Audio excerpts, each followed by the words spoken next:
Hey friends, my name is Steve Guttenberg, and this is, without a doubt, the Audiophiliac Daily Show.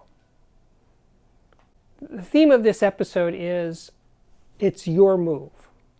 What are you going to do? What are you considering right now? Are you going to buy something? Do you need to? First of all, that is the question. Do you need to? It's your move. Should you get a new speaker, amplifier, cable, CD player? Should you? Or should you stay pat? Now, I think, depending on where you are in your journey of being an audiophile, it might make sense, if you're new to this and you're going through that initial phase of exploration, I think lots of change is a good thing, because you're learning your way, you're discovering what panel speakers sound like, or subwoofers, what they bring to the party, or maybe you should buy a turntable, or maybe you should stick with digital. All of that in the early phase. And the early phase can last years, 2, 3, 4, 5 years of just jumping from one thing to the other, because you're learning along the way. And that's a great thing. That's a great time. That's a great phase for an audiophile to be in, of that exploration phase. But once you're, pardon the expression, a mature audiophile, you got to take a breath. If you're still doing that 5, 6, 7, 8 years into this or more, no, you're doing something wrong there. The stuff that you have is the stuff that you were chasing, and now you have to stop, take stock, literally, right? You got to play some music that's not your favorite music. Play music that you've overlooked for too long, that you used to like, and put it on and just listen. Don't multitask, don't read, don't do crossword puzzles, don't do your nails, don't do other stuff. Just listen. Listen to the music as if this is music that you already own or enjoy, but listen as if it's new. And what are you hearing? Are you hearing new rhythms? Are you hearing new melodies? Are you hearing new emotion in the music that passed you by before? Or maybe you should try listening to music that you're completely unfamiliar with. Listen to country and western, or opera, or rap. Listen to music that you don't normally listen to. Not suggesting you listen to music you actually hate, but listen to music that is a change for you. And in other words, what I'm trying to ask you to do here is not listen to the system. I want you to just focus on the music and what it's doing for you. Because that's what all this stuff is for. It's a vehicle. It's a portal to get you to this other place. And that's what this is about. Because, I did this video a few years ago about after you're gone. What is your system? What will happen to your system after you've passed from this planet onto some other plane of existence, right?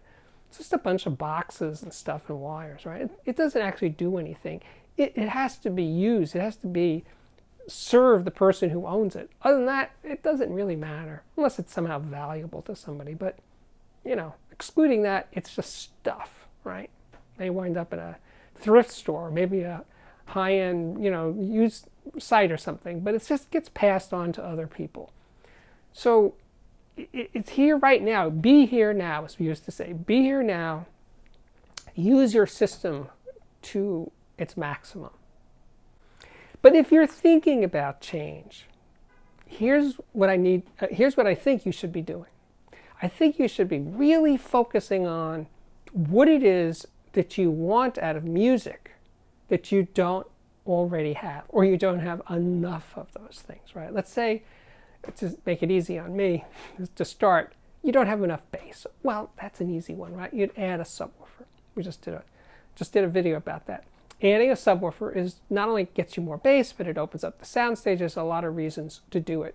If your system is a little bass light and that's something that you want it and you're not getting it, okay, fill that void. If you want better tone in your sound, well, you could get better speakers, but you could also get a better DAC. Will probably help you, a better preamp. Or if a turntable person, get a better phono preamp. But the point of this is to figure out, okay, you're dissatisfied. What is it that would take you to the next place? the strongest advice I can give is don't make sideways changes. Just don't go from something to the next thing, which is sort of the same as you already have, just slightly different, right? That's a waste of time and money, right? Figure it out. Put thought into what it is that you want that you're not already getting. That is crucial to this story, right? But before you do it, you should maybe have a quiet period, right? Maybe you shouldn't listen at all. Maybe you should just, even if you listen all the time, don't listen for a week. Don't listen for a week, and use that time off to calculate, to figure out what your next move is or what it should be. Now, I could also roll out my standard stuff. You could try moving your speakers to a different wall in your room, to a different room if you have that option.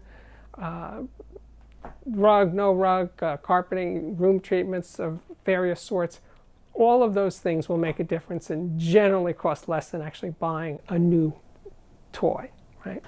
And then there's tweaks, you know, little things you can do to make your system sound better. And that's not usually covered here. I have one I can tell you about because it's coming up right away, and that is a record cleaning machine. Now, I've steered away from record cleaning machines for decades, but I thought I should try it again, and I tried it, and I'm actually really impressed at the difference a record cleaning machine can do to the sound of LPs. Really substantial. It's not just getting the dust off the surface, it's much deeper than that. But I have this other tweak coming up real soon. I don't want to talk too much about it because I'm not sure that I'm good. Yeah, we'll see, but it has a lot of potential, and it's not terribly expensive. It can really improve the sound of a system. So making those kinds of changes as opposed to buying a new thing, a new speaker, amp, etc., right? Buying tweaks of various sorts, some have more validity than others, we'll put it that way. But the point is there's other ways of approaching this. But the theme here is, what's your next move? Where are you going? So, okay, so I think we've got this figured out, right? You're going to take a deep breath, consider the possibilities, and then make a move. Or not. Or do nothing and just enjoy what you already have. Those are your options here, right? My name is Steve Guttenberg, and this is the Audiophiliac Daily Show. If you like it, please subscribe to this YouTube channel. If you already have, thank you so much for doing so. One other option here is, I'll give you another move, is to check out the Patreon, which can be found at patreon.com/audiophiliac. But while you're here, check out the playlists. And there's lots of them for speaker reviews and headphone reviews and electronics reviews and, of course, music reviews. And, of course, interviews with all sorts of really cool people. Anyway, I think my work here is at last complete. So again, thank you for watching, and I really do hope to see you back here again very, very soon. Bye-bye.